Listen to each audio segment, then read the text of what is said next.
આપણે એક જાગૃત ખેડૂતનું એક શૂટિંગ ઉતારવા આવી રહ્યા છીએ. તો આપણે એ ખેડૂતના મુખે સાંભળી કે એમને કઈ કઈ વસ્તુ વાપરી છે અને કેવો એમને ફાયદો છે. તો પહેલાં સૌ પ્રથમ આપણે એમનું નામ, ગામ, તાલુકો, જિલ્લો આપણે જાણીએ. સાહેબ, તમારું નામ શું છે, ગામ શું છે, તાલુકો, એડ્રેસ? મારું નામ પ્રવીણભાઈ માવજીભાઈ મોટી માલવણ, બરોબર. તાલુકો ધાંગધ્રા, જિલ્લો સુરેન્દ્રનગર. બરોબર, ઓકે.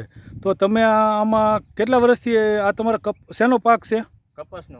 કપાસ. તો કપાસની ખેતી તમે કેટલા વર્ષથી કરો સાહેબ? 7 વર્ષથી ખેતીમાં લાગ્યો છું. બરોબર. તો તમે આના પહેલાંના સમયમાં જે ખેતી કરતા ત્યારે તમે કઈ કઈ વસ્તુનો ઉપયોગ કરતા? પેસ્ટિસાઇડની દવાઈઓનો ઉપયોગ કરતો. બરોબર. અને પાયાના ખાતરમાં ડીએપી, યુરિયા. બરોબર. તો ત્યારે તમે જે વસ્તુ વાપરતા ત્યારે જે ઉત્પાદન આવતું એ એવરેજ કેટલું આવતું વીઘા દીઠ? એ વીઘા દીઠ 20 થી 25.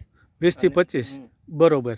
તો અત્યારે તમે એક નેટસપ કંપનીની એક ઓર્ગેનિક પ્રોડક્ટ તમે વાપરી છે, તો તમને એમાં કેવું રિઝલ્ટમાં દેખાય છે કે કેવું આમાં ફાયદા કેવા લાગે છે? નેક્સટ કંપનીનું આ બાયો 95 એક વાપર્યું હતું, બરોબર.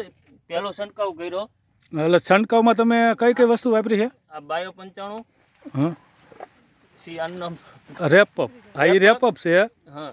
અને આ સ્ટીમરીચ અને બાયો 95. હા, બરોબર. તો તમે આના સ્પ્રે કેટલા કર્યા છે? આના સ્પ્રે 2 કર્યા, બરોબર. 2 સ્પ્રે કર્યા. બીજો એક ઝેરીનો છંટકાવનો દવાનો ઉપયોગ કરેલો નથી. બરોબર. આ 2 છંટકાવ કર્યા છે. બરોબર. આ 1 લીટર 500 ગ્રામમાં ત્રણે મેં 2 છંટકાવ મારા 7 વીઘામાં થઈ ગયા. બરોબર. તો તમે હજી લગી મેં એક છંટકાવ મેં કરેલો નથી. બરોબર. પેસ્ટિસાઇડનો એકેય નથી કર્યો. નથી. બરોબર. તો તમને રિઝલ્ટમાં કેવું લાગે છે કે જે પહેલાંના સમયમાં જે તમે ડીએપી, યુરિયા વાપરતા, પેસ્ટિસાઇડ વાપરતા, એ કપાસમાં આ કપાસમાં તમને શું ફેર લાગે? અત્યારે મને કોઈ જાતનો ફેર લાગતો નથી, બરોબર. એટલે એમ નહીં, તમે વાપરેલું નથી ડીએપી, યુરિયા. આમાં આ કપાસમાં ડીએપી કે યુરિયા એક થેલી વાપરી હતી, બરોબર. કોઈ જાતની પછી ડીએપી નથી નાખેલું, પેસ્ટિસાઇડ ઝેરી દવા એકી નથી છાંટેલી. બરોબર. આ 2 જાત જ વાપરેલી છે. એટલે આ 3 પ્રોડક્ટનો તમે 2 વખત સ્પ્રે કર્યો, બરોબર. તો હવે તમે આ કપાસનો જે વાવેતર કર્યું, તો આજુબાજુમાં એવો કોઈ કપા ખરો કે તમારી જોડે જ વાયુ હોય અને તમારે એને એક જ દિવસે વાયુ હોય અને એના રિઝલ્ટમાં તમારા રિઝલ્ટમાં કેવું હોય એમના કપાસમાં? એમાં એ બાજુનો કપા પડખે જ છે, આપણે જોઈ લઈએ. હા, તો ચાલો આપણે એ જોઈ લઈએ. બરોબર. કઈ બાજુ છે એ બતાવો. આ પડખે રહ્યો.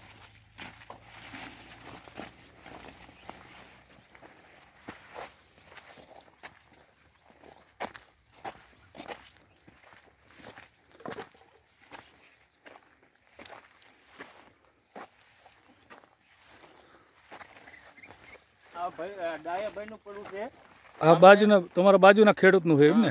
તો બાજુના ખેડૂતનું છે. ડાયાભાઈએ 4 વીઘામાં 3 થેલી ડીઓપી નો ઉપયોગ કર્યો છે. હા. અને 3 થેલી યુરિયાનો ઉપયોગ કર્યો. બરોબર. ઈ કપાસ ને મારો કપાસ બેયનો કલર. બરોબર. તો આપણે એ જોઈ લઈએ કે એનું કેવું છે રિઝલ્ટમાં. જો અહીંથી આ ડાયાભાઈનું એમના બાજુના ભાઈનું છે અને આ ભાઈએ આપણે આ પ્રોડક્ટ વાપરી છે, તો એની અંદર તમે આપણે જોઈ લઈએ કે કેવું રિઝલ્ટ છે. તો અંદાજે આમાં આની અંદર હાઇટમાં કેટલો ફેર લાગે તમને? હાઇટનો 1.5 ફૂટનો ફેર છે. 1.5 ફૂટનો ફેર છે ને? હા. બરોબર. તો હવે તમને આ પ્રોડક્ટ વાપરીને પૂરેપૂરો સંતોષ ખરો? સંતોષ તો કરો. બરોબર. તો આ પ્રોડક્ટ દરેક ખેડૂતને વાપરવી જોઈએ? વાપરવી પડે. બરોબર. તો બીજા આજુબાજુમાં બીજા ખેતરમાં આ બધા રાસાયણિક જ વાળા જ છે? મારા ફરતા બધા રાસાયણિક વાળા છે. તો બીજા બધાને આવો ઓપા છે કોઈનો?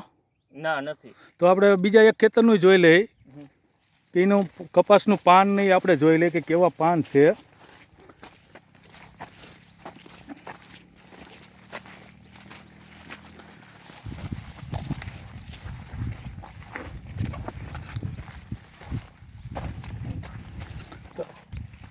બરોબર. તો આ કપાસની હાઇટ ખાલી ભાઈના કમર સુધી જ આવે છે, બરોબર. અને એનું એકાદું પાન તમે હારામાં હારું પાન હોય તોડો, હારામાં હારું મોટું પાન હોય ને તોડો, મોટું પાન હોય ને એ તોડો તમે. બસ 1-2 પાન જ તોડો, બસ એક જ પાન. બસ હવે એ પાન લઈને આવો. આપણે તમારા કપાસના પાન રહ્યા ને એ તમે મને બતાવો કે જેથી કરીને આપણે ખ્યાલ આવે ખેડૂતને કે આની વસ્તુની તાકાત શું છે, એના કલરમાં શું છે. એ આ ભાઈને આપી દો, આ ભાઈને આપી દો, બીજા ભાઈને, કે પકડી રાખે ઓલા ભાઈનો કપાસ. હવે તમારો પાન હારામાં હારા 2 મોટા પાન હોય બતાવો. હવે 2 પાસે રાખો. એ ભાઈને ને પાસે ઊભા રહો. તો ભાઈ સંજયભાઈ તમે હવે આ પાનમાં અને આ પાનમાં કેટલો ડિફરન્સ છે જોઈ લઈએ આપણે કે જો આ પાન કેવા છે, આ પીળાશ પડતા દેખાડે છે અને આ પાન જુઓ, બરાબર. તો આ જો જેટલા પાન મોટા હોય કોઈ પણ પાકના એટલો ખોરાક વધારે લઈ શકે. તો આ પ્રોડક્ટ વાપરવાથી તમને પૂરેપૂરો સંતોષ છે? સંતોષ. તો તમે બીજા ખેડૂતને આ વસ્તુ વાપરવાની સલાહ કરશો? કરવી જ પડે ને. બરોબર. તો તમે જે ઇન્ટરવ્યૂ આપ્યું તે બદલ તમારો ખૂબ ખૂબ આભાર. એકવાર તમારો મોબાઈલ નંબર બોલી જાઓ ને. 94 275 52 98. Okay, thank you.